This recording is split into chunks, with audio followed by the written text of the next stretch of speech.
de porter atteinte à l'honneur, au prestige, à ce que vous voulez, parce que c'est mon frère, parce que c'est un fils de Dieu.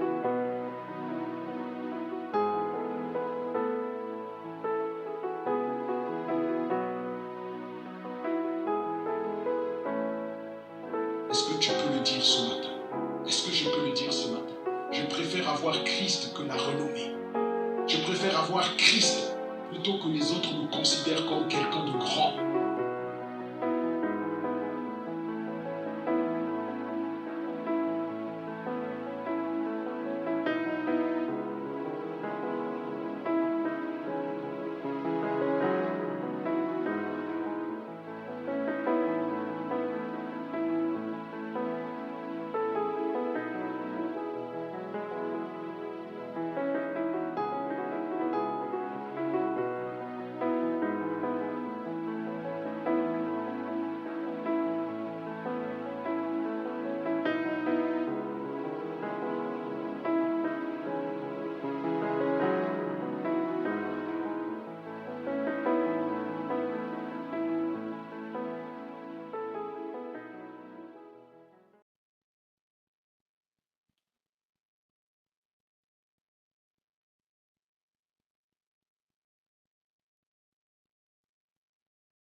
Que le Seigneur vous bénisse. Nous connaissons le Seigneur qui nous a gardés, tout un chacun, tout au long de la semaine, jusqu'à cette heure. Amen. Amen. Nous sommes reconnaissants pour son amour, ce qui nous rassemble ce matin encore, pour pouvoir louer son saint nom. Amen. Amen. On dit la parole que tout ce qui respire loue l'Éternel. Nous voulons prendre quelques cantiques justement pour remercier pour ce cantique.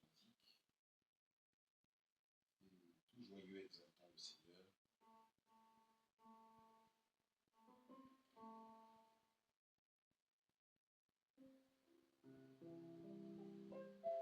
Ce cantique. Tout joyeux exaltant le Seigneur. Attends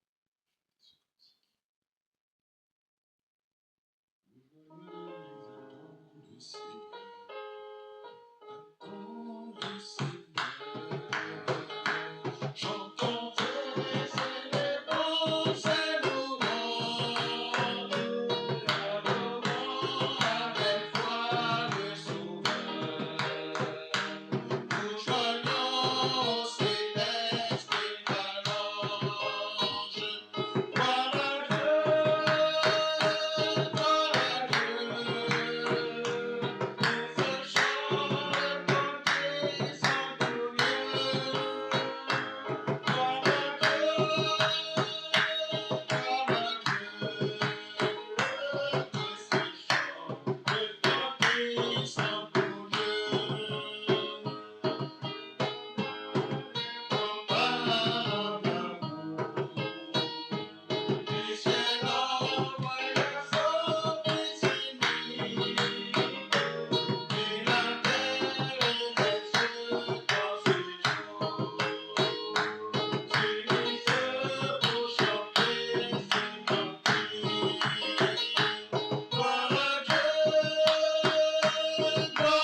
résolu de ne plus chercher l'égalité du monde.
Par ton sang précieux, enlève mon iniquité. Amen. Dans ce que nous allons prier. Jésus, par ton sang précieux, enlève mon iniquité.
Son nom soit loué.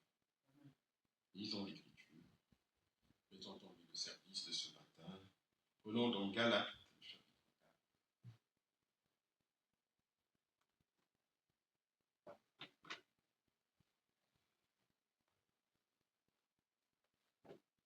Galates, chapitre 4.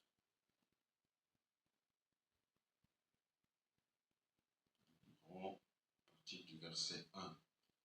Galates 4, verset 1.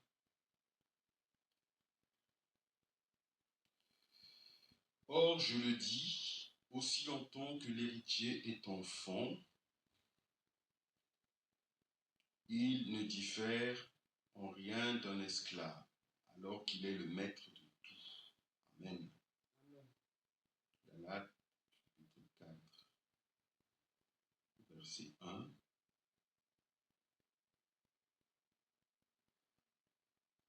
Or, aussi longtemps que l'héritier est mineur, enfant, ne diffère en rien d'un esclave, quoiqu'il soit le maître de tout. Verset 2. Mais il est sous des tuteurs et des administrateurs jusqu'au temps marqué par le Père. Nous aussi, de la même manière, lorsque nous étions enfants, nous étions sous l'esclavage des rudiments du monde. Et lorsque les temps ont été accomplis, Dieu a envoyé son Fils, né d'une femme, sous la loi, afin de racheter ceux qui étaient sous la loi, que nous recevions l'adoption. Amen. Que le nom du Seigneur soit loué. Bien-aimés, il est vrai, dans le royaume de Dieu, nous devons croître. Amen. Nous devons croître dans le royaume de Dieu. Il faut qu'il y ait une croissance. Amen. Nous ne devons pas rester des enfants mineurs. Amen. Mais nous devons croître. Amen. Par la grâce du Seigneur. Alors, puisse le Seigneur nous aider ce matin. Amen. Afin que plus nous avançons dans la marche, plus on peut voir cette croissance, amen, plus nous allons dans la marche, plus on peut voir la main du Seigneur qui est en train de nous faire croître. Amen. Amen. La parole a été plantée dans nos cœurs. C'est une semence et la semence doit croître. Amen. Elle doit croître. Alors, notre Dieu nous aide ce matin. Nous sommes venus pour non seulement écouter, mais pour prier, demander au Seigneur que la parole qui a été plantée en nous puisse produire là un grain 30, là un grain 50, là un grain 100. Amen. Que cette croissance soit vue 30, 50, 100, qu'il y ait cette croissance, cette progression dans notre vie, dans notre marche. Dieu nous l'accorde, nous voulons prier ensemble et lui remettre le service. Dieu notre Père, nous voici devant toi. Accorde-nous cette croissance. Nous avons besoin de cela, Père. Nous ne voulons pas rester des enfants. Nous ne voulons pas rester mineurs, mais nous voulons réellement croître. Prendre réellement notre position, fils et fille de Dieu. Fais grâce, Seigneur. De notre marche, nous puissions voir cette croissance. Notre vie, nous pouvons voir cette croissance. Accorde-le. Bénis, Seigneur, le service de ce matin. Souviens-toi de ceux qui ne peuvent pas être là. Seigneur. Tu es vie, Seigneur, tu es paix, tu es joie. Seigneur, fais-nous grâce. Fais-nous grâce, Seigneur. Nous avons besoin de ton secours. Nous avons besoin de ton secours. Bénis-nous, Seigneur. Bénis-nous, Seigneur. Reçois-nous dans ta présence. Nous avons besoin de toi. Nous avons besoin de ton secours. Parle avec nous. Bénis le service. Passe au milieu de nous, Seigneur. Je t'en prie. Nous voulons ta présence. Nous voulons que tu sois présent. Nous voulons voir, Seigneur, notre Seigneur marcher au milieu de nous. Seigneur, bénis. Seigneur, passe. Seigneur, relève. Seigneur, console. Seigneur, nous avons besoin de toi. Nous avons besoin de ton secours, Seigneur. Merci, Seigneur. Que ton nom soit exalté, que ton nom soit glorifié. Bénis-nous, Seigneur, comme nous sommes venus de près comme de loin. Nous avons voulu braver, Seigneur, les éléments, que ce soit le soleil, la canicule ou quoi que ce soit. Nous avons voulu, Seigneur, être ici. Oui, car un jour dans tes parvis vaut mieux que 1000 ailleurs. Seigneur, bénis-nous, nous sommes venus dans ta présence, te rencontrer. Rencontre-nous ce matin, nous avons besoin de toi. Au nom de Jésus-Christ. Amen. Que le Seigneur nous bénisse.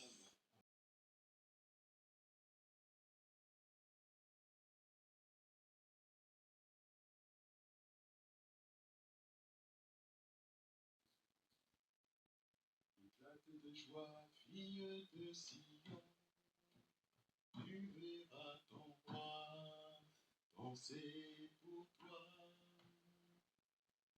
Éclate de joie. Tu vas t'adapter.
Le grand jour s'est levé.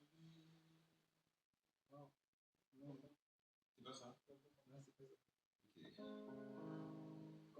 Comme une terre altérée. Comme une terre altérée.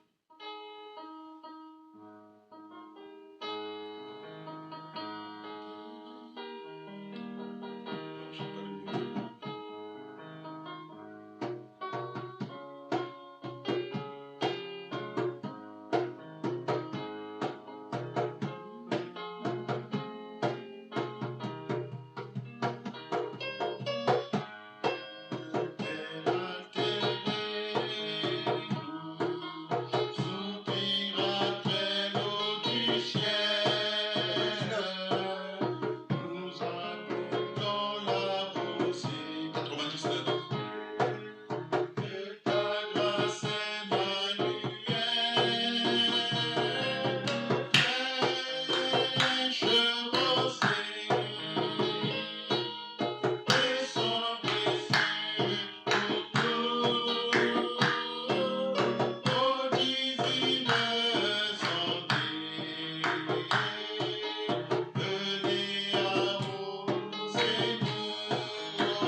car ils viennent de l'Est et de l'Ouest. Tu as déjà chanté, je crois.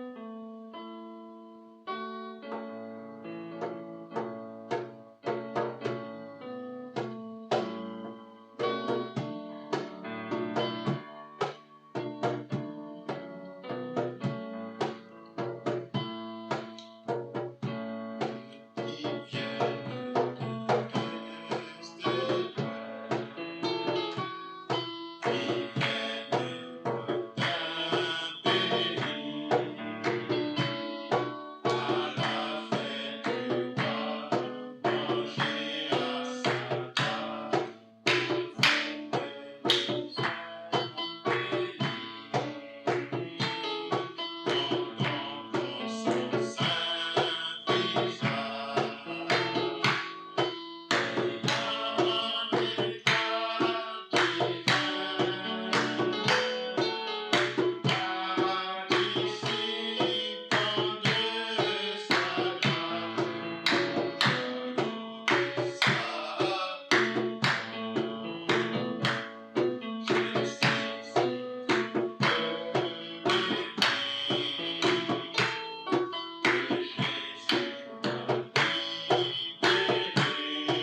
soit loué.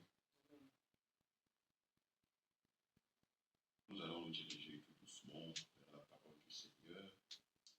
Que le Seigneur nous bénisse. Prenons l'écriture que nous avons lue rapidement, parce que le temps va très vite. Il est déjà 11h20. Le temps avance très très vite. Galates chapitre 4 que nous avons lu, verset 1.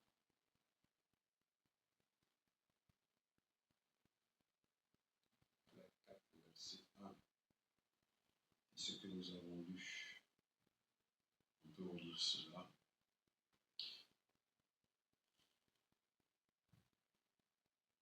Galates chapitre 4, verset 1. Or, je le dis, aussi longtemps que l'héritier est enfant, il ne diffère en rien d'un esclave, alors qu'il est le maître de tout. Amen. Que le Seigneur bénisse sa parole, ajoute les bénédictions à cette portion de l'écriture que nous venons de lire. Prions, remettons donc les mains du Seigneur, Dieu notre Père. Merci. Ton amour et ta grâce.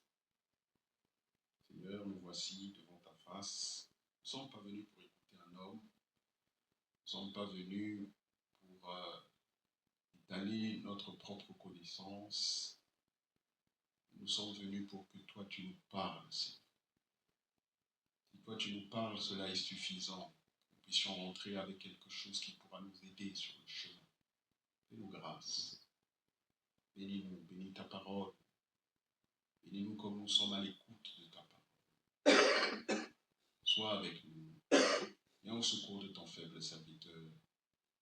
Dans toutes mes faiblesses, je m'attends à toi. Bénis, Seigneur, tous ceux qui écoutent, tous ceux qui entendront aujourd'hui ou autrefois. Sois avec nous, bénis-nous. Nous nous remettons tous entre tes mains. Dispose nos cœurs. Donne-nous le bon entendement. À toi toute la gloire au nom de Jésus-Christ. Amen.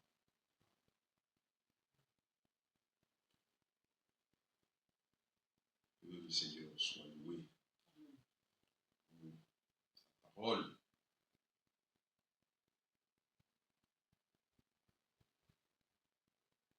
J'aime mieux avoir Christ. Je voudrais qu'on chante ce cantique. J'aime mieux avoir Christ. Les plus grands biens que le monde offre aujourd'hui.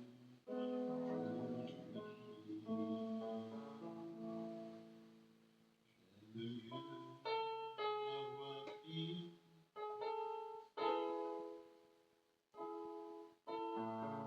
387.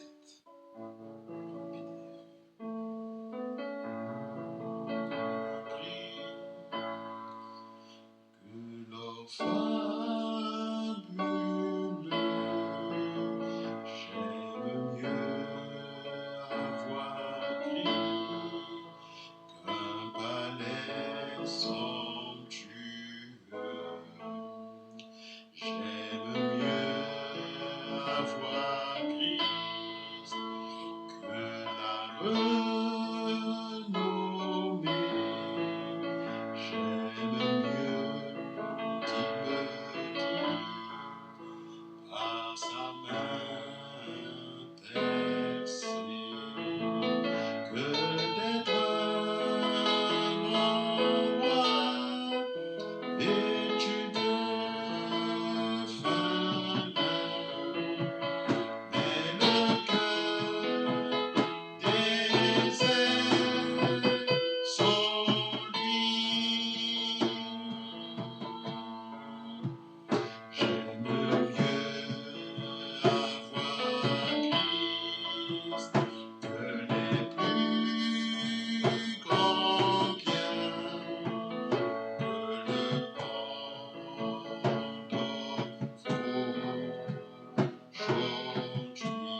Amen.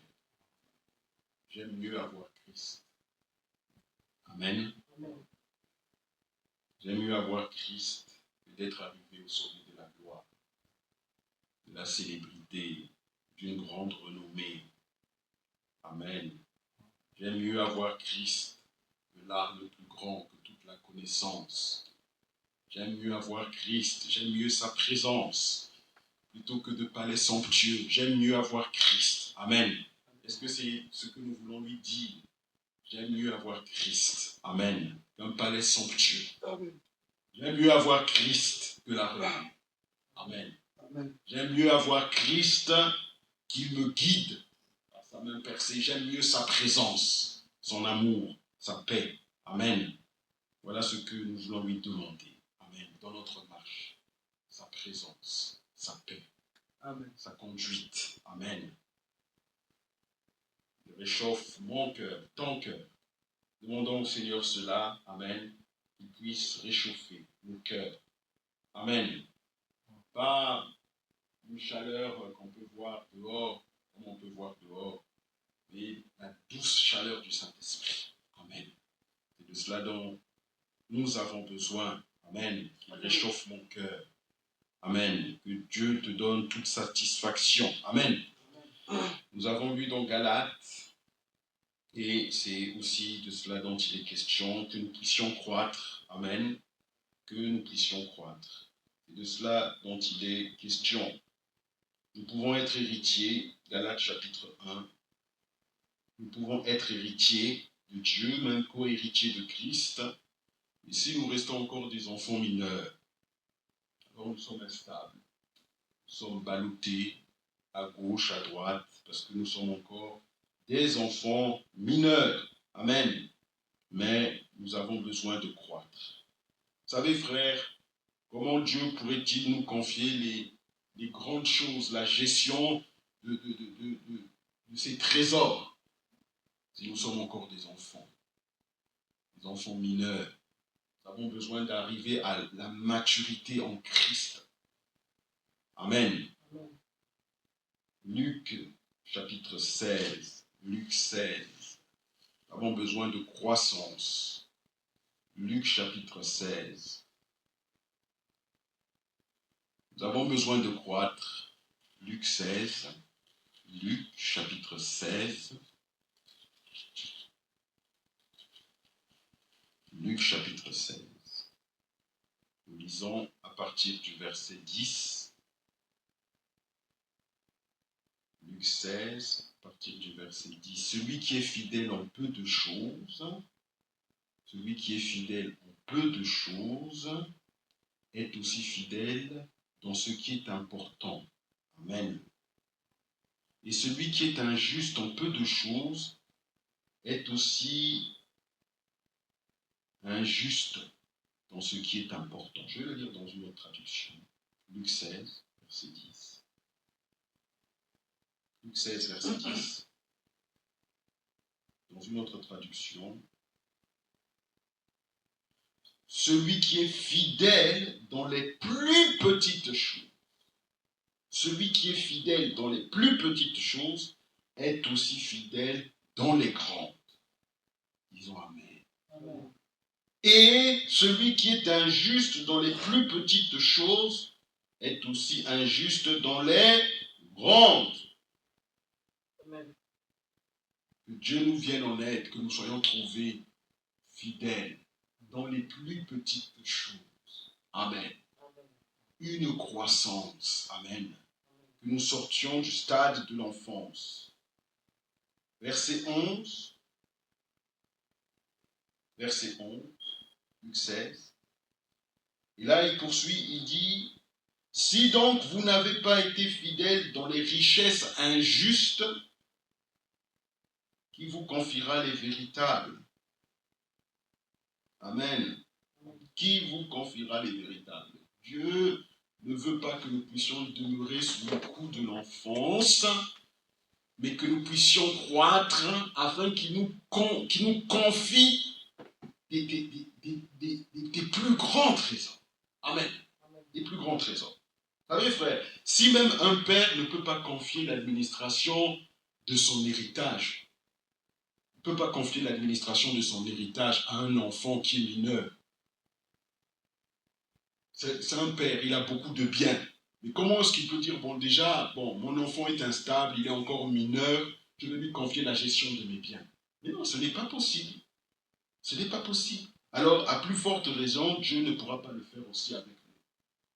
S'il nous voit instables, s'il nous voit encore étant des enfants, nous devons devenir adultes en Christ. Amen. Paul pouvait dire une chose, lisons cela. Je crois que c'est dans 1 Corinthiens. 1 Corinthiens.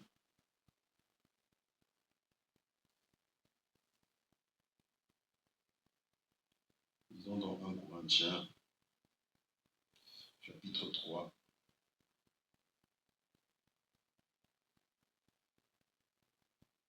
1 Corinthiens.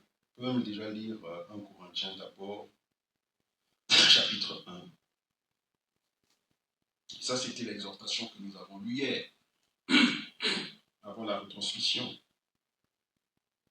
1 Corinthiens, chapitre 1, verset 10. Je vous exhorte, frères, par le nom de notre Seigneur Jésus-Christ, à tenir tous un même langage et à ne point avoir de division parmi vous, mais à être parfaitement unis dans un même esprit et dans un même sentiment. Amen. C'est de ça dont il est question. Dieu veut voir un peuple où règne l'unité, où règne la paix. Voilà pourquoi même le cantique que nous avons chanté avant, c'est ce qu'il nous faut. Je préfère avoir Christ, avoir sa paix, plutôt que nous puissions être dans du trouble. Amen. Mais à être parfaitement unis dans un même esprit, dans un même sentiment. Verset 11. Car, mes frères, j'ai appris à votre sujet, par les gens de Chloé, qu'il y a des disputes au milieu de vous. Des disputes. Je veux dire que chacun de vous parle ainsi. Moi, je suis de Paul. Et moi, d'Apollos. Et moi, de Céphas. Et moi, de Christ. Christ est-il divisé? Non. Paul a-t-il été crucifié pour vous? Non. Ou est-ce au nom de Paul que vous avez été baptisés? Nous disons non. Si d'autres ont été baptisés au nom de Branham, loin de nous, loin de nous. Nous avons revêtu Christ. Amen. Christ est-il divisé? Paul a-t-il été crucifié pour vous? Ou est-ce au nom de Paul que vous avez été baptisés? Je rends grâce à Dieu de ce que je n'ai baptisé aucun de vous, excepté Crispus et Gaius, afin que personne ne dise que vous avez été baptisés en mon nom. Amen. Que le nom du Seigneur soit loué. 1 Corinthiens chapitre 3. Il revient encore là-dessus. 1 Corinthiens chapitre 3. Verset 3. En effet, puisqu'il y a parmi vous de la jalousie, notez bien, d'abord de la jalousie. Et ensuite 2, en effet, puisqu'il y a parmi vous de la jalousie, 2 et des disputes, n'êtes-vous pas charnels et ne marchez-vous pas selon l'homme? C'est la question que nous devons nous poser. Nous devons croître. Verset 4. Quand l'un dit, moi je suis de Paul, et un autre, moi d'Apollos, n'êtes-vous pas des hommes? Qu'est-ce donc Apollos? Et qu'est-ce que Paul? Lui-même, il répond à la question. Des serviteurs par le moyen desquels vous avez cru, selon que le Seigneur l'a donné à chacun. Amen. J'ai planté, lui-même le dit, j'ai planté. Apollos a arrosé, mais Dieu a fait croître. Amen. En sorte que ce n'est pas celui qui plante qui est quelque chose. Ce n'est pas toi qui es quelque chose, mon frère. En sorte que ce n'est pas celui qui plante qui est quelque chose, ni celui qui arrose, mais Dieu qui fait croître. Amen. Celui qui plante et celui qui arrose sont égaux, et chacun recevra sa propre récompense selon son propre travail. Alors pourquoi donc nous voulons être encore dans l'enfance, par des disputes, par des choses charnelles? Amen. Nous avons noté ces deux termes au verset 3. En effet, puisqu'il y a parmi vous de la jalousie. Pourquoi nous trouvons de la jalousie parmi les frères? Non seulement de la jalousie, mais il y a des disputes. Et si ces choses sont trouvées en toi et en moi, il dit, n'êtes-vous pas charnels et ne marchez-vous pas selon l'homme? C'est une question. Nous devons nous examiner nous-mêmes. Pas examiner quelqu'un d'autre, mais chacun doit s'examiner pour savoir s'il est trouvé provoquant, excitant des jalousies, provoquant, excitant des disputes. À ce moment, nous pouvons dire simplement que nous sommes charnels. Si nous sommes trouvés excitants des querelles, excitants des disputes. Jude, nous l'avons lu hier, nous sommes encore charnels. Jude. Alors, est-ce que Dieu pourra nous confier la gestion de trésors inestimables si nous sommes encore des enfants mineurs? Jude.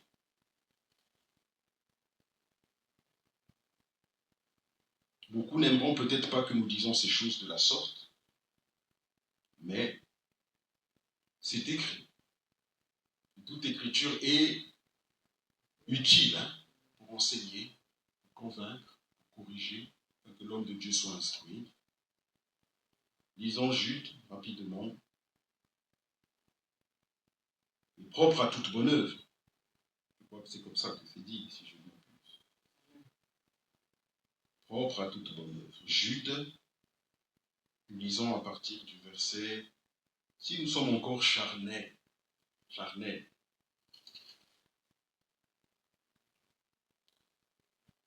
verset 18. Jude, verset 18. On peut même lire à partir du verset 17. Mais vous, bien-aimés, souvenez-vous des choses annoncées d'avance par les apôtres de notre Seigneur Jésus-Christ, Il vous disait qu'au dernier temps, il y aurait des moqueurs, marchant selon leur convoitise impie. Ce sont ceux qui provoquent des divisions, hommes sensuels n'ayant pas l'esprit. Je ne sais pas si quand nous sommes trouvés en train de nous moquer, de se moquer d'un frère, de se moquer d'une sœur, de se moquer de tel ou autre prédicateur, est-ce que nous ne sommes pas des hommes sensuels, marchant selon la chair, le stade de l'enfance? Que Dieu nous vienne en aide. Amen. Je me pose la question, pourquoi nous sommes encore sous le stade de l'enfance? Nous devons croître spirituellement et porter beaucoup de fruits. Car le Seigneur a dit, c'est à leurs fruits que vous les reconnaîtrez. À leurs fruits. Il s'agit des fruits que nous portons. Nous devons porter du fruit, nous devons croître. À ce sujet, frère Branham a prêché une prédication en 62, je crois, la stature parfaite de Christ. La stature de l'homme parfait. Il a prêché cette prédication. Il a mis l'accent là-dessus. Comment il a montré cette croissance. Il a montré cette croissance partant de la foi, la nouvelle naissance. Il a parlé de beaucoup de choses. Je crois que j'ai la prédication ici. La stature de l'homme parfait. Voilà. Si je peux retrouver là-haut. Il a dit beaucoup de choses là-dessus. Il a dit, premièrement, d'abord la foi dans la parole de Dieu. Amen. Ensuite, parlant de la foi, il dit, premièrement, vous avez la foi, alors vous ajoutez la vertu à la foi. Il a montré comme cela cette croissance. Comment vous passez de la foi, de la vertu, ensuite il passe à la connaissance. Ensuite, il a cité la tempérance et toutes ces choses. Amen. Parlons de la vertu. Il a expliqué ces choses en détail. Pas la vertu concernant la vertu d'une femme, combien elle doit se préserver, ou d'un jeune frère, comment il doit se préserver. Non. Il a expliqué ces choses. Amen. Il a dit, concernant la vertu, il explique cela. Il dit, alors, si, je suis à la page 23, l'avant-dernier paragraphe, il dit, alors, si je veux être comme Jésus, je devrais avoir la vertu et un moyen de la passer plus loin, afin qu'elle puisse passer de moi aux autres. Parce que la vertu sortit de lui pour aller aux autres. C'est la vertu. Quand il a dit, il a trouvé cette femme qui est venue le toucher, il a dit, j'ai senti que cette force, cette vertu, il y a une vertu qui est sortie de moi. Amen. Mais avant que vous puissiez la passer, vous devez premièrement la posséder. Si vous ne l'avez pas, elle ne sortira pas. Il n'y a rien pour qu'elle puisse sortir. Ensuite, à la fin de la page 23, il dit, la vertu doit être en nous. Nous devons croître. La vertu doit être en nous. Et quand nous avons la véritable vertu, nous pouvons l'ajouter à notre foi. C'est le second mur du fondement. D'abord la foi, ensuite la vertu. Il dit, la foi seule ne suffit pas.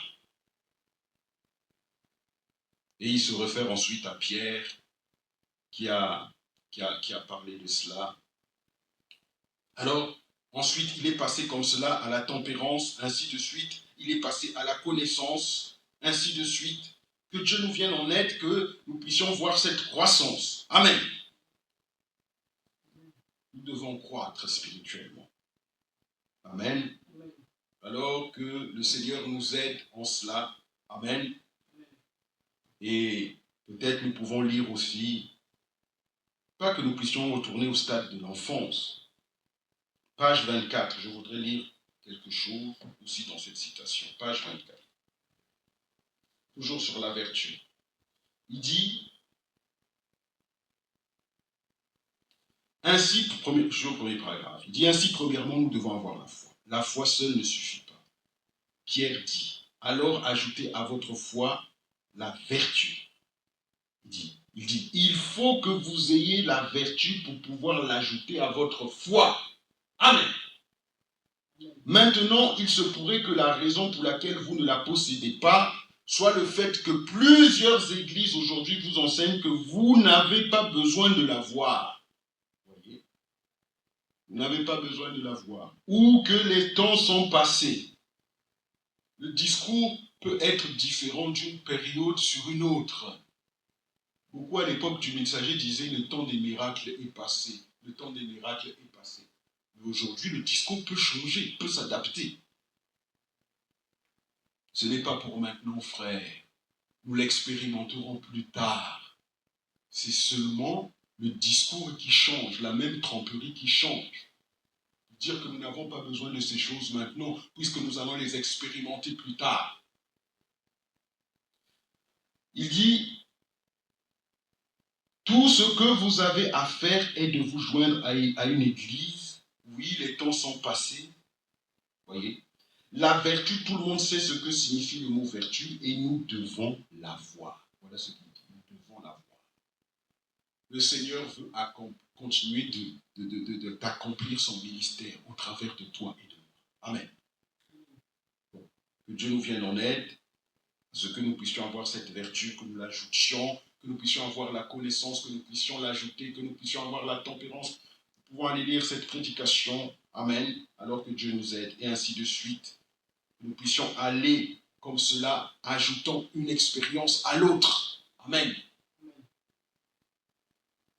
Et concernant la connaissance, nous ne voulons pas la connaissance d'un frère, pas la connaissance d'une église, pas la théologie, ou bien comment bien apprendre à parler devant l'auditoire, bien se tenir devant l'auditoire, comment bien présenter les Écritures. Non.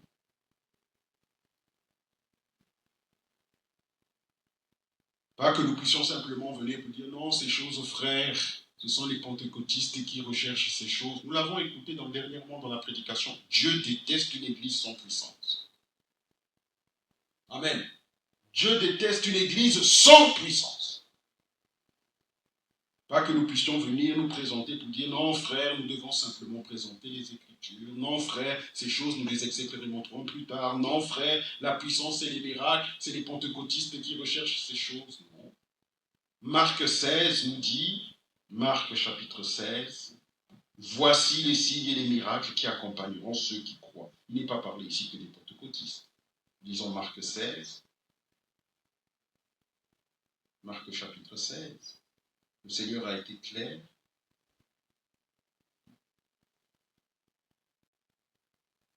Marc 16. Marc 16. Lisons cela à partir du verset 17. Voici les miracles qui accompagneront ceux qui auront cru. En mon nom, ils chasseront les démons, ils parleront de nouvelles langues. Verset 18, ils saisiront des serpents. S'ils boivent quelques breuvages mortels, ils ne leur feront point de mal. Ils imposeront les mains aux malades et les malades seront guéris. Parfois, nous avons que la foi pour saisir l'imposition des mains aux malades. Nous avons juste suffisamment de foi pour cela. Mais est-ce que nous avons suffisamment de foi aussi pour croire que dans le même contexte, il est parlé de chasser des démons, de parler de nouvelles langues, etc., etc. Nous devons avoir la foi aussi pour ça. Que Dieu nous vienne en aide. Et que nous ne puissions pas... Frère, la connaissance, la vraie connaissance, ne vous garde pas dans l'incrédulité. La vraie connaissance ne vous gardera pas dans l'incrédulité. Mais elle nous maintient dans la foi, dans l'obéissance, pas dans l'incrédulité. Non, non.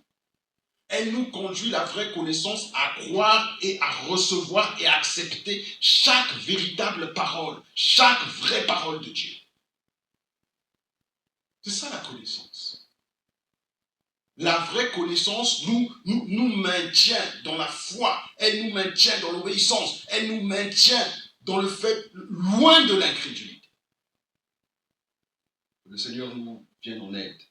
Et comme nous l'avons entendu, qu'elle ne nous maintienne pas dans des discours anciens, qu'elle ne nous maintienne pas dans des pâturages qui avaient déjà été broutés et où il n'y a plus d'herbe fraîche.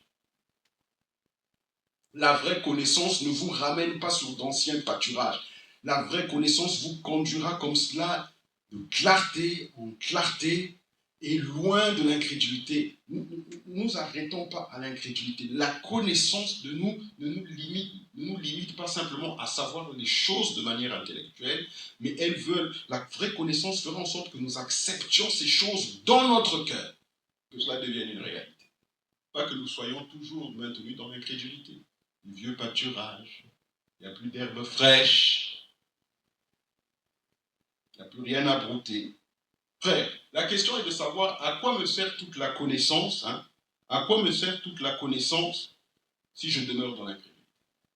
J'absorbe la parole, je connais la parole, j'ai cette connaissance, mais en réalité, je demeure dans l'incrédulité.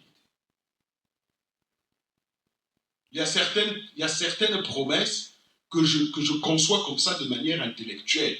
Mais comme je disais, à l'époque de Frère Branham, quand il discutait avec des théologiens, c'est les théologiens qui venaient lui dire que non, les miracles sont passés. Le temps des miracles était donné.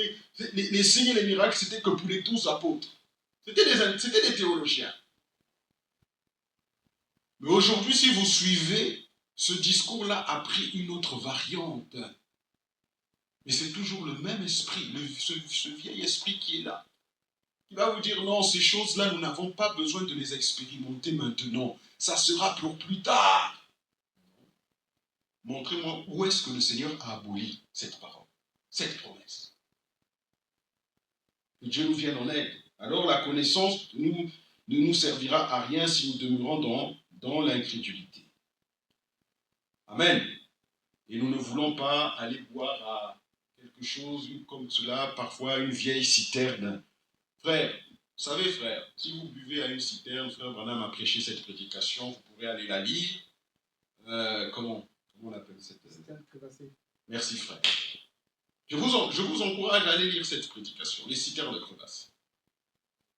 À quoi ça va nous servir même d'avoir une eau fraîche, bien fraîche, mais à l'intérieur, vous avez encore des asticots, vous avez des parasites, vous avez des petits microbes qui sont là, qui stagnent à la surface. Pourtant, l'eau, elle est là, c'est une eau, vous la voyez, elle est claire, c'est une eau claire. Alors que Dieu nous vienne en aide. Qu'à la fois, nous puissions ajouter la vertu, à la fois la connaissance, une connaissance liée à l'obéissance, liée à la véritable foi, qui marche avec l'obéissance, loin de toute incrédulité. Aujourd'hui, nous ne soyons plus parmi ceux-là qui buvons encore à une citerne crevassée. Amen. Que Dieu nous vienne en aide, qu'il y ait une croissance en toi, en moi, et que nous ne nous arrêtions pas simplement à nous contenter de dire que nous avons expérimenté le pardon des péchés. C'est une chose. Nous avons expérimenté la nouvelle naissance, c'est une chose. Mais que nous allions plus loin que ça. Amen. D'expérience en expérience jusqu'au baptême du Saint-Esprit. Amen. Parce que nous l'avons entendu la dernière fois, par la nouvelle naissance, nous sommes fils et filles de Dieu. Et par le baptême du Saint-Esprit, nous sommes intégrés dans le corps. Nous sommes mis en service. Amen. Alors que Dieu nous vienne en aide. Bien-aimés, que cela soit dit en passant, si quelqu'un pense que il a reçu le baptême du Saint-Esprit parce qu'il croit le message, il a tort de penser comme ça. Bien sûr que les deux, on ne peut pas séparer, les deux vont ensemble. Mais que personne ne puisse penser que parce qu'il a reçu le message, parce qu'il croit le message, alors il a été baptisé du Saint-Esprit. Non. Jésus avait soufflé sur ses disciples. Jean chapitre 20, lisons cela, Jean chapitre 20. Jésus a d'abord soufflé sur ses disciples, n'est-ce pas? Jean 20. Mon frère, tu es parti. Qui va nous mettre les Écritures? Jean chapitre 20, verset 22. Après ces paroles, il souffla sur eux et leur dit, recevez l'Esprit Saint. Il a soufflé sur eux. Il leur a dit, recevez l'Esprit Saint. Et n'oublions même pas que dans Jean 17, verset 17, on peut le lire, Jean 17, verset 17, Jean 17, verset 17, qu'est-ce qu'il a dit? On peut lire même à partir du verset 16. Il a lui-même dit, ils ne sont pas du monde. Amen. Comme moi, je ne suis pas du monde. Sanctifie-les par ta vérité, par la vérité. Ta parole est la vérité. Mais ils sont quand même allés à la chambre haute. Donc acte. Mais le Seigneur leur a également dit, acte. Il a soufflé sur eux, recevez le Saint-Esprit, recevez l'Esprit Saint. Mais il a même dit qu'ils ne sont pas du monde. Sanctifie-les par la vérité. Ta parole est la vérité. Mais il leur a dit, acte 1, verset 5, car Jean a baptisé d'eau, mais vous, dans peu de jours, vous serez baptisés du Saint-Esprit. Et il leur a dit, au verset 8, mais vous recevrez une puissance, celle du Saint-Esprit, survenant sur vous, et vous serez mes témoins à Jérusalem, dans toute la Judée, dans la Samarie, jusqu'aux extrémités de la terre. Voilà. Alors, que Dieu nous vienne en aide en cela. Amen. Que nous aussi, nous puissions comprendre ce que le Seigneur attend de nous, qu'il y ait cette croissance. Amen. Vous savez, frère, jusqu'ici dans l'évangile, l'évangile éternellement valable que nous croyons, aucune promesse divine n'a été annulée.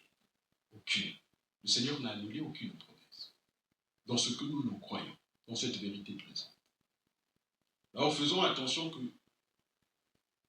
nous ne puissions pas tomber dans comme un formalisme, comme je dis, par ce discours-là qui peut changer, qui peut varier avec des variantes. Où à l'époque de Frère Branham, il était souvent dit, non, le temps des miracles est passé, le temps des miracles est passé, le temps des miracles est passé. Et que maintenant, arrivé à notre époque, là où nous sommes en train d'aller à l'achèvement, nous ne nous contentions pas nous aussi de dire, frère, ces choses, les pentecôtistes qui cherchent ces choses, les pentecôtistes, ne regardons pas aux pentecôtistes, croyons seulement la parole. Mes frères, ce sont des promesses qui sont dans la parole. Amen. Ces promesses-là sont dans la parole. Et c'est nous qui croyons la parole. Et Dieu n'a jamais annulé cette promesse-là. Et nous qui sommes des fils et des filles de Dieu, nous croyons que nous allons aussi expérimenter les promesses que Dieu a mis en réserve pour nous. Amen. Philippiens, prenons dans Philippiens, chapitre 3. Bon, je dois me dépêcher. Philippiens, chapitre 3. Si un frère a le verset, à partir du verset 12, il peut lire Philippiens, chapitre 3, à partir du verset 12 jusqu'à 15. Philippiens 3, 12 à 15. Ce n'est pas que j'ai déjà remporté le prix ou que j'ai déjà atteint la perfection. Mais je cours pour tâcher de le saisir. Puisque moi aussi, j'ai été saisi par Jésus-Christ. Amen. Frère, je ne pense pas l'avoir saisi, mais je fais une chose, oubliant ce qui est en arrière et me portant vers ce qui est en avant. Je cours vers le but pour remporter le prix de la vocation céleste de Dieu en Jésus-Christ. Amen. Nous tous donc, qui sommes parfaits, ayons cette même pensée. Et si vous êtes en quelque point d'un autre avis, Dieu vous éclairera aussi là-dessus. Amen. Que Dieu te bénisse, mon frère. Si en quelque chose, d'abord il dit à la fin du verset à la fin du verset 15. Fin du verset 15, il dit, je relis, nous tous donc qui sommes parfaits, ayant cette pensée, et si sur quelques points vous avez une pensée différente, Dieu vous révélera aussi ce qu'il en est. Qui a une traduction différente? Philippiens 3. On va relire encore cela. Je lis dans une autre traduction. Philippiens 3. C'est la même traduction. Nous tous donc, qui sommes parfaits, ayons cette même pensée, et si vous êtes en quelque point de notre avis, Dieu vous éclairera aussi là-dessus. Amen. Dieu vous éclairera aussi là-dessus. Verset 7. Seulement au point où nous sommes parvenus, marchons d'un même pas. Amen. Marchons d'un même pas. Et que Dieu nous aide vraiment parce que il y a beaucoup de choses qui ont été dites dans ces quelques passages-là que nous venons de lire. Amen. Beaucoup de choses, des choses très très importantes.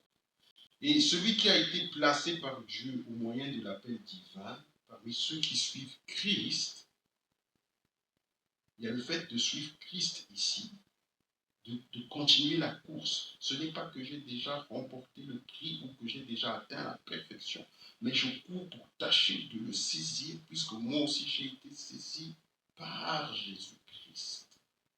Il y a pour cela un but à atteindre. Amen.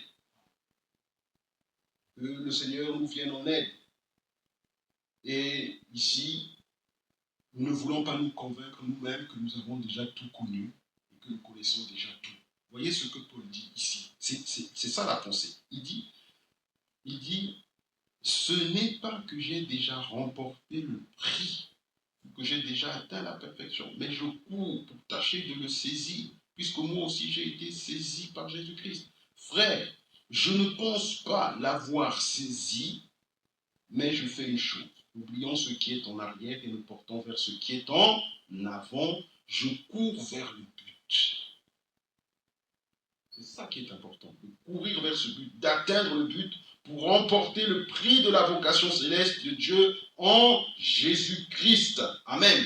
Alors, ce n'est pas que nous puissions chercher à nous convaincre nous-mêmes, amen, ou prétendre tout connaître ou avoir tout expérimenté. Non, non, non, non. Mais nous devons chercher une chose, garder les yeux fixés sur le but. Amen. Le but à atteindre, remporter la course. Amen. Parce que pourquoi nous disons ça? Regardez ce que lui-même Paul dit. Regardez ce qu'il dit. Frère, verset 13, je ne pense pas l'avoir saisi, et je fais une chose, oublions ce qui est en arrière, et me portons vers ce qui est en avant. Amen. C'est ce que nous voulons faire. Ne pas regarder en arrière, ne pas regarder aux critiques, ne pas regarder aux moqueurs, comme nous l'avons lu dans Jude, ne pas regarder même à nos propres faiblesses. Amen. Mais regarder à celui qui est fidèle. Amen. Fixons nos regards sur le Seigneur et nous atteindrons le but. Amen.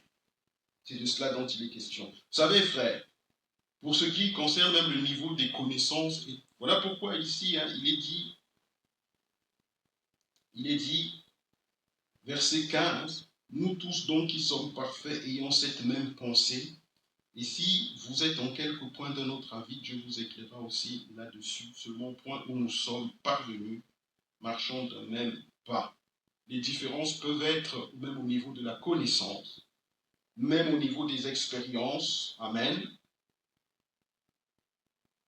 Cela peut arriver. Au niveau de la connaissance, au niveau même des expériences, nous pouvons avoir des différences. C'est-à-dire ne pas avoir le même niveau de connaissance. Quand je dis cela, ne pas avoir peut-être quelqu'un... Oh, frère, il y a une différence entre quelqu'un qui est né de nouveau et quelqu'un qui est baptisé du Saint-Esprit. Il y a une différence.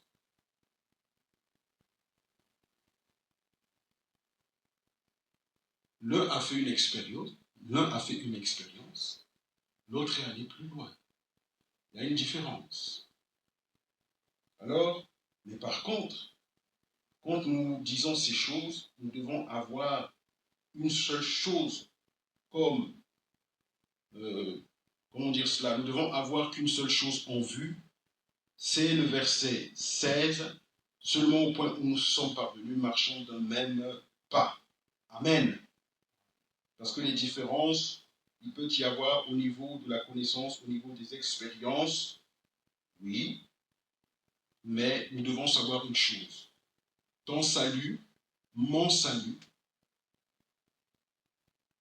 ça ne dépend pas de ton niveau de connaissance.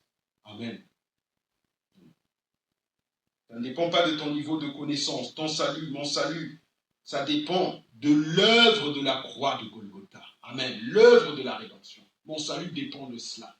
Ça ne dépend pas de ma connaissance. Amen. Alors que Dieu nous vienne en aide. Frère, ce n'est pas en nous discutant les uns les autres sur une certaine connaissance que nous pourrons atteindre le but. Disons que moi, je connais plus que ce frère. Ce sont des disputes charnelles, des disputes de mots. Nous sommes là à ergoter, à discuter. Nous l'avons vu. Nous devenons même charnels parce que je dis non, moi je veux travailler seulement avec tel frère parce que lui, c'est lui qui nous a bien enseigné, c'est lui qui nous a introduit dans la connaissance. Alors nous travaillons seulement avec ce frère.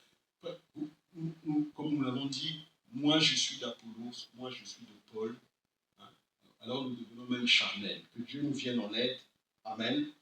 Pas en se disputant les uns avec les autres, mais bien en marchant avec Dieu. Amen.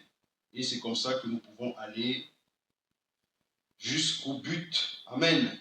Jusqu'à ce que nous parvenions tous à l'unité de la foi et de la connaissance du Fils de Dieu, à l'état d'homme fait, à la mesure de la stature de la plénitude de Christ. Amen. Amen. Éphésiens 4. Alors, nous ne serons plus des enfants. Éphésiens 4.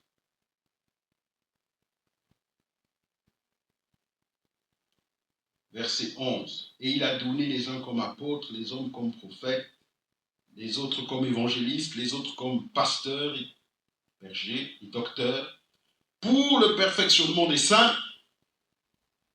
Amen. En vue de l'œuvre du ministère et de l'édification du corps de Christ. De l'édification du corps de Christ.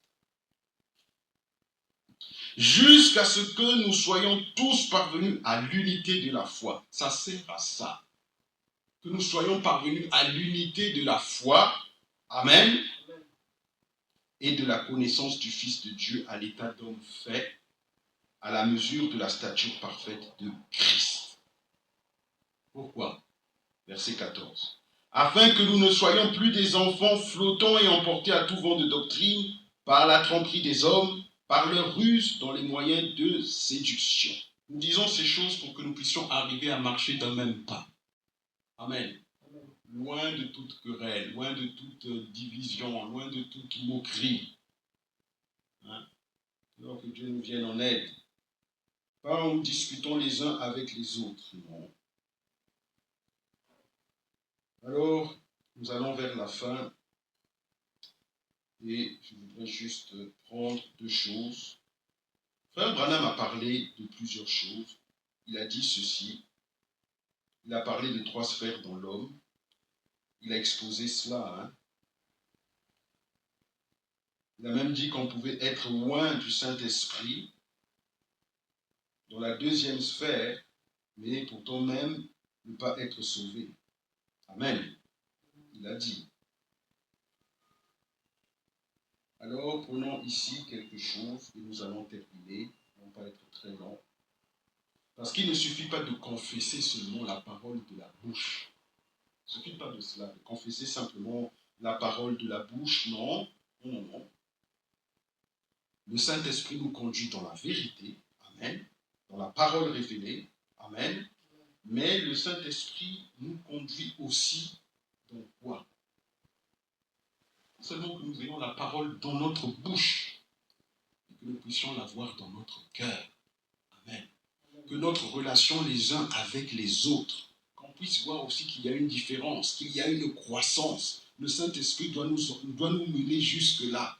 Que dans nos rapports mutuels, on puisse voir qu'il y a une croissance les uns vis-à-vis des autres.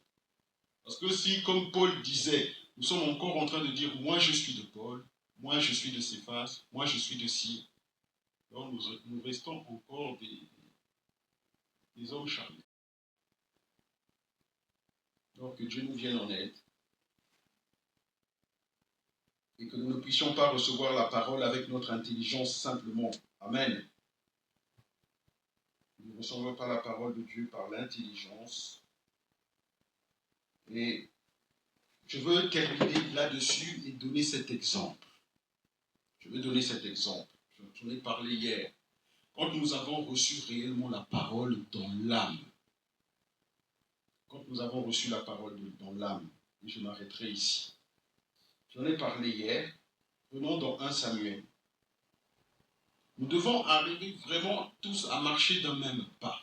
Parce que quand je suis en train de critiquer mon frère, quand je suis en train de parler en mal de mon frère, j'apprends même qu'il y a des gens, parmi même les prédicateurs, qui vont, pas seulement les prédicateurs et les croyants, qui vont sur les réseaux sociaux découper les prédications d'un frère sur les pages YouTube, sur les pages Facebook. Ils vont couper des bouts de prédication pour mettre ça sur leur statut, partager à d'autres frères, ils gardent ça dans leur téléphone, comme pour pouvoir exciter une jalousie entre les frères. Comme pour dire, tu vois, je connais un peu plus que ce frère. Tu vois, je suis mieux positionné que ce frère. Quand nous faisons cela, est-ce que nous participons à la paix? C'est la question qu'on doit se poser. Est-ce que nous participons à la paix? Est-ce que nous participons en faisant cela? Comment l'autre frère à qui nous partageons ces choses voit ce frère à qui vous avez découpé les parties des prédications, que vous les avez exposées? Comment ce frère-là verra l'autre frère? Et nous voulons aller à l'unité. Et nous voulons aller à l'achèvement. Que Dieu vraiment puisse nous aider. Amen. Que nous puissions aller à l'achèvement, que nous puissions marcher d'un même pas. À quoi cela me sert de discréditer un frère? Est-ce les œuvres de la chair ou est-ce vraiment la nature du Saint-Esprit qui se manifeste en nous? Prêcher la parole, c'est une chose. Mais autre chose, c'est que la vie de Jésus-Christ soit en nous, en toi et en moi. Amen. C'est de cela dont il est question. Terminons là-dessus 1 Samuel. On avait partagé cela hier, mais je n'avais pas donné l'écriture, parce qu'on devait aller à la retransmission. 1 Samuel.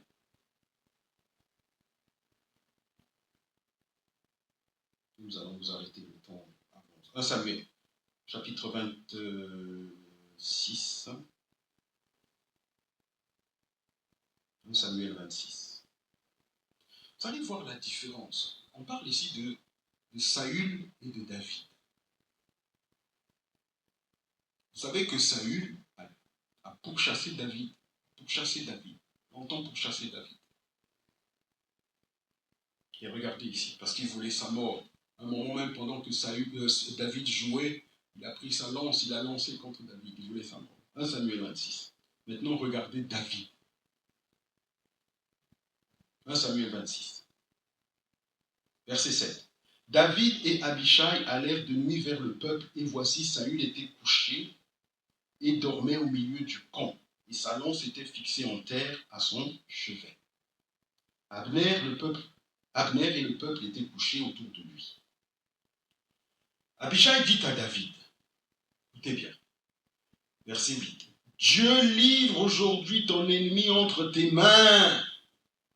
Laisse-moi, je te prie, le frapper de ma lance et le clouer en terre d'un seul coup, pour que je n'ai pas à y revenir. Écoutez la réponse de David. Mais David dit à Abishai, ne le détruis pas, car qui pourrait impunément porter la main sur loin de l'Éternel? Et David dit, l'Éternel est vivant. C'est à l'Éternel seul à le frapper, soit que son jour vienne et qu'il meure, soit qu'il descende sur un champ de bataille et qu'il y périsse. Loin de moi par l'Éternel, de porter la main sur loin de l'Éternel. Prends seulement la lance qui est à son chevet avec la cruche d'eau et allons-nous-en. Quelle profondeur en David. Son ennemi était là. On l'excitait à dire, mais finissons avec lui, c'est terminé, il dort. Permets-moi que je me tue un coup de lance et c'est terminé. Non, loin de moi de porter la main sur loin de l'Éternel. Pourtant, David avait déjà été loin. À ce moment-là, quand il parlait, David avait été loin par le même homme qui avait loin le roi Saül. Il y avait un roi en fonction qui était Saül, qui était le roi aux yeux de tout le peuple, et il y avait David qui, lui, était le roi aux yeux de l'Éternel. Il aurait pu dire, bon, c'est moi que Dieu a choisi, ça nous permettra de l'éliminer, on prend le pouvoir, on rentre à Jérusalem, Dieu est avec nous, tout est terminé. Mais en lui, il y avait une profondeur, comme dirait la profondeur appelle la profondeur. C'est cette profondeur de l'esprit qui doit avoir en toi et en moi. De pouvoir dire loin de moi, de pouvoir porter des critiques, de porter atteinte à l'honneur de mon frère, de porter atteinte à l'honneur, au prestige, à ce que vous voulez, parce que c'est mon frère, parce que c'est un fils de Dieu, parce qu'il est connu de Dieu.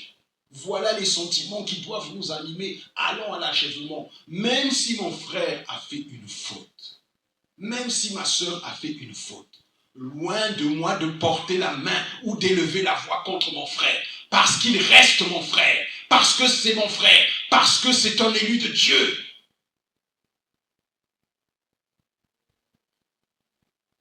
Mais nous sommes plutôt prompts à calomnier, à diviser, et même nous sommes enclins à vouloir même diviser. Quels sont les sentiments qui sont en nous alors que nous allons à l'achèvement? Que Dieu nous vienne en aide. C'est de cela que nous avons besoin. J'aime mieux avoir Christ que la renommée. Est-ce que tu peux le dire ce matin? Est-ce que je peux le dire ce matin? Je préfère avoir Christ que la renommée. Je préfère avoir Christ plutôt que les autres me considèrent comme quelqu'un de grand. Je préfère avoir Christ. Est-ce que nous pouvons aller jusque-là pour dire je préfère même laisser passer mon frère avant moi, m'abaisser devant mon frère?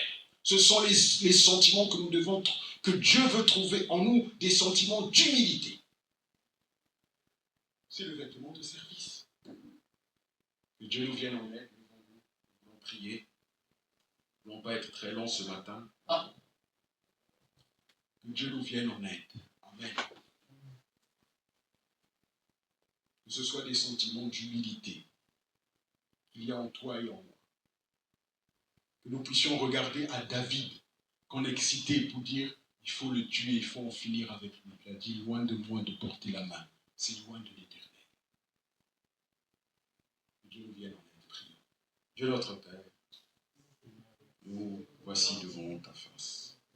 Donne-nous les sentiments qui étaient en Christ. Donne-nous les sentiments qui étaient en Christ.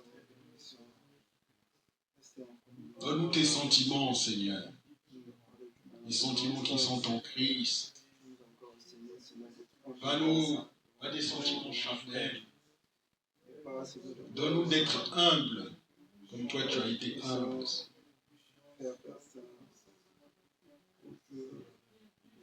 Donne-nous arriver, Seigneur, à marcher d'un même pas, d'avoir les mêmes sentiments.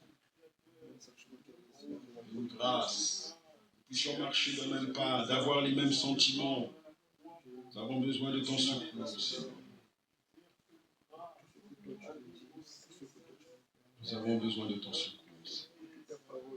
Nous voici devant ta face. Nous voici devant ta face. soit chopé pour faire Nous avons besoin de toi, Seigneur. faire passer pour cette puissance agréable déjà de notre présence, mais aussi qui peut être édifié personne tout autour de moi. Je me soumets à toi, Seigneur. Donne-nous les sentiments d'humilité, afin que nous puissions arriver à marcher d'un même pas. Chrétien, on marche, tu connais seulement ce qui marche, ce qui va pas sur la raison. Je me soumets à toi, que tu viennes, que tu fasses ton Mon Dieu, tout ce qui est Seigneur, défense. mon Dieu, nous avons besoin de toi.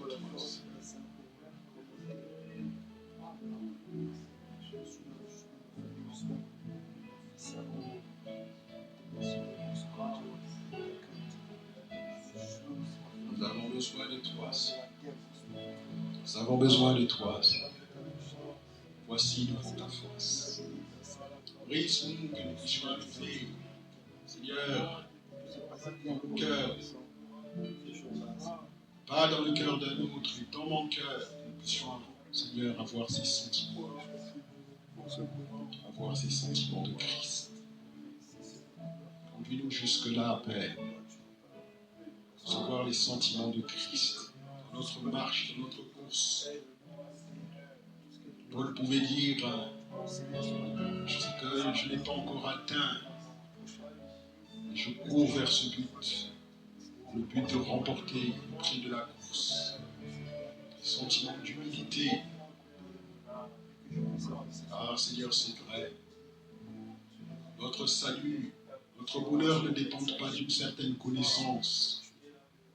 Dépend de Golgotha, dépend de la croix, de ce que toi tu as fait. Mon salut dépend de ce que toi tu as fait à la croix. La rédemption, oui Seigneur, sans argent, sans rien payer, sans quoi que ce soit que nous avons pu apporter ni faire. Tu es descendu et tu nous as sauvés. Sans que nous ayons pu faire quelque chose, tu nous as sauvés. Seigneur, donne-nous de regarder, Père, à toi. Donne-nous de regarder à toi. Marcher de même pas, Seigneur.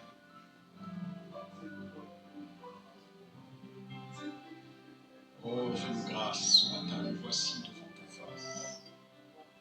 Nous voici devant ta face. Merci pour ton amour, Seigneur. Merci pour ton secours, Seigneur. Nous avons besoin de toi. Bénis mes frères. Bénis ceux qui n'ont pas pu être là ce matin.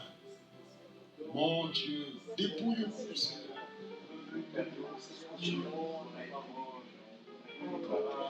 Oh Dieu.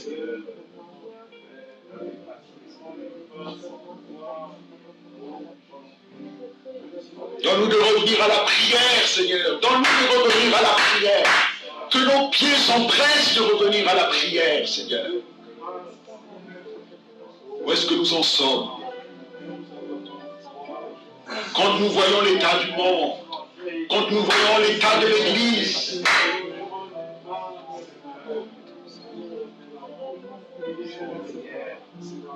oh Seigneur, nous voyons l'état de l'Église, nous voyons l'état de ce monde. Alors Seigneur, donne-nous de revenir à toi, donne-nous de courir rapidement vers toi, Seigneur. Bénis les frères, bénis les sœurs, bénis ceux modestes à nos yeux, des grandes questions. Oui, Seigneur, merci pour cet endroit que tu nous as donné, nous pouvons nous rassembler. Merci pour cet endroit, Seigneur. Nous pouvons venir élever nos prières, nos actions de grâce, communier ensemble, Seigneur. Merci pour cet endroit. Seigneur, puisses-tu encore bénir cet endroit. Bénis-le encore. Bénis-le les écluses des cieux sur ce lieu. Seigneur, nous puissions, dans la simplicité, venir t'adorer, te louer, te remercier. Oh, sois exalté, sois glorifié. À toi nous gloire. Sur la terre.